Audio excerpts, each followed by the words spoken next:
भारत रत्न लता मंगेशकर भारत की सबसे लोकप्रिय और आदरणीय गायिका थी, जिनका 6 दशकों का कार्यकाल उपलब्धियों से भरा था, जिनकी आवाज ने 6 दशकों से भी ज्यादा संगीत की दुनिया को सुरों से नवाजा था।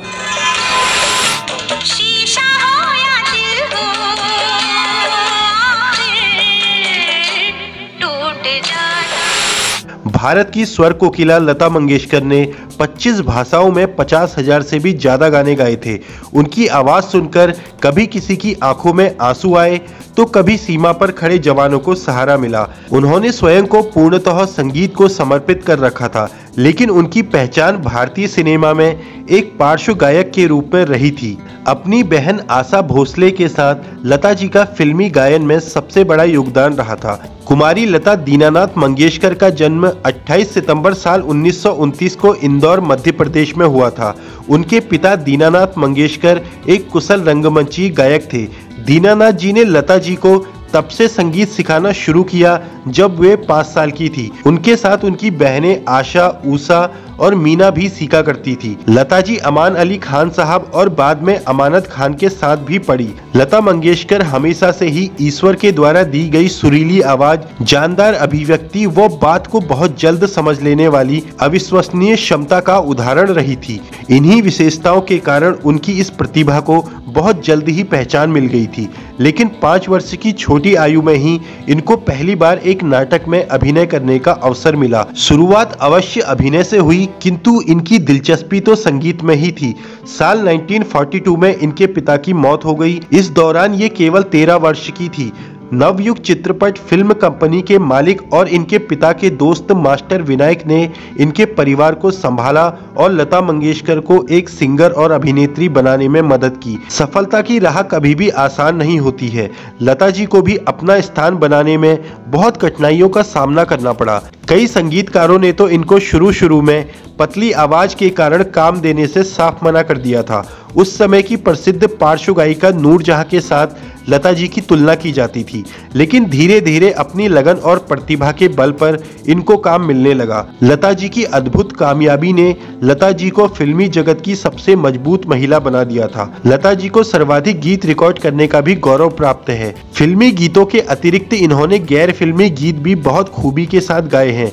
लता जी की प्रतिभा को पहचान मिली साल 1947 में, जब फिल्म आपकी सेवा में उन्हें एक गीत गाने का मौका मिला।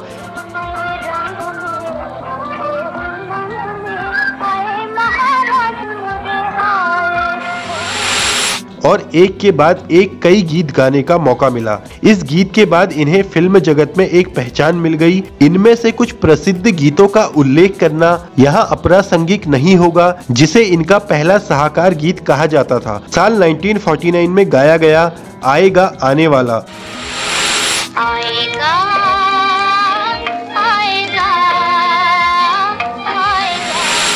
जिसके बाद इनके फैंस की संख्या दिनों दिन बढ़ने लगी। इस बीच इन्होंने उस समय के सभी प्रसिद्ध संगीतकारों के साथ काम किया।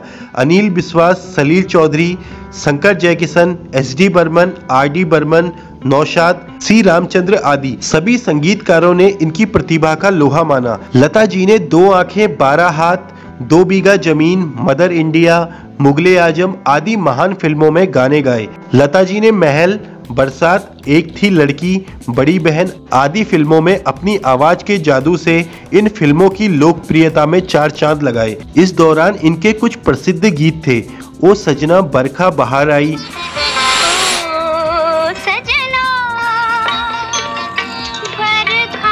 आजा रे परदेसी,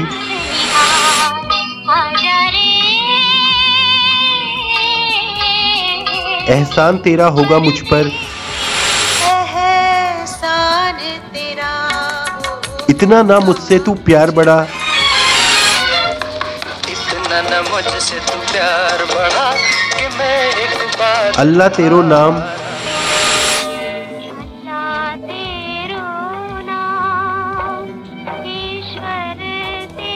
ये शमा आदि।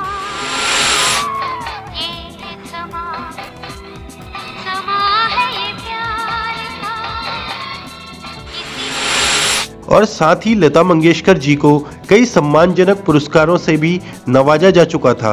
लता जी को 6 बार फिल्म फेयर पुरस्कार और 3 बार राष्ट्रीय पुरस्कार और 2 बार महाराष्ट्र सरकार पुरस्कार और साल 1969 में पद्म भूषण से सम्मानित किया गया। साल 1989 में उन्हें फिल्म जगत का सर्वोच्च सम्मान दादा साहेब फाल्के पुरस्कार दिया गया। साल 1993 में फिल्म फेयर के लाइफ टाइम अचीवमेंट पुरस्कार से सम्मानित किया गया। साल 1996 में स्क्रीन के लाइफ टाइम अचीवमेंट पुरस्कार से सम्मानित किया गया और साल 1997 में राजीव गांधी पुरस्कार से सम्मानित किया गया। इसके बाद साल 1999 में पद्म विभूषण, NTR और जी सिने के लाइफ टाइम अचीवमेंट पुरस्कार से सम्मानित किया गया और साल 2000 में आईफा के लाइफ टाइम अचीवमेंट पुरस्कार से सम्मानित किया गया। साल 2001 में स्टार डस्ट के लाइफ टाइम अचीवमेंट पुरस्कार, नूरजहां पुरस्कार, महाराष्ट्र भूषण पुरस्कार से सम्मानित किया गया और साल 2001 में भारत सरकार ने इनकी उपलब्धियों को सम्मान देते हुए देश के सर्वोच्च पुरस्कार भारत रत्न से लता जी को विभूषित किया। दोस्तों, अब मैं आपको लता जी की कुछ अनसुनी बातें बताने जा रहा हूं जो शायद आपने ना सुनी हो। लता मंगेशकर का पहला नाम हेमा था, मगर जन्म के 5 साल बाद माता पिता ने इनका नाम लता रख दिया। साल 1974 में दुनिया में सबसे अधिक गीत गाने का गिनीज बुक रिकॉर्ड उनके नाम पर दर्ज है और गाने की रिकॉर्डिंग के लिए जाने से पहले लता मंगेशकर जी कमरे के बाहर अपनी चप्पलें उतारती थी। वे हमेशा नंगे पांव गाना गाती थी। लता दीदी महज एक दिन स्कूल गई थी। इसकी वजह ये रही कि जब वे पहले दिन अपनी छोटी बहन आशा भोसले को स्कूल लेकर गई तो अध्यापक ने आशा भोसले को यह कहकर स्कूल से निकाल दिया कि उन्हें भी स्कूल की फीस देनी होगी। बाद में लता जी ने निश्चय किया कि वह कभी स्कूल नहीं जाएंगी। हालांकि बाद में उन्हें न्यूयॉर्क यूनिवर्सिटी सहित 6 विश्वविद्यालयों में मानक उपाधि से नवाजा गया। लता जी को अपने सिने करियर में मान सम्मान बहुत मिला। वे फिल्म इंडस्ट्री की पहली महिला हैं जिन्हें भारत रत्न और दादा साहेब फाल्के पुरस्कार प्राप्त हुआ। इनके अलावा सत्यजीत रे को ही यह गौरव प्राप्त है। साल 1974 में लंदन के सुप्रसिद्ध रॉयल अल्बर्ट हॉल में उन्हें पहली भारतीय गायिका के रूप में गाने का अवसर प्राप्त है। लता जी की सबसे पसंदीदा film the king and I है।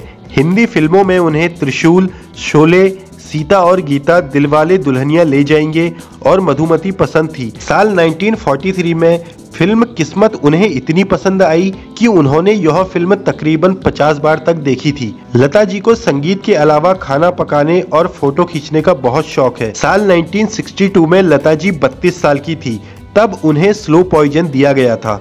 लता जी की बेहद करीबी पद्मा सचदेव ने इसका जिक्र अपनी किताब ऐसा कहां से लाऊं में किया है। हालांकि उन्हें मारने की कोशिश किसने की, इसका खुलासा आज तक नहीं हो पाया। तो दोस्तों, ये थी लता दीदी की संघर्ष से सफलता की कहानी। अगर वीडियो पसंद आया तो वीडियो को लाइक करें और शेयर भी जरूर करें और चैनल पर नए हैं तो चैनल को सब्सक्राइब करना बिल्कुल ना भूलें। मैं लाता रहूंगा आपके लिए ऐसे ही प्रेरणादायक और सफलता से भरे वीडियोस। तब तक के लिए जय हिंद, जय भारत।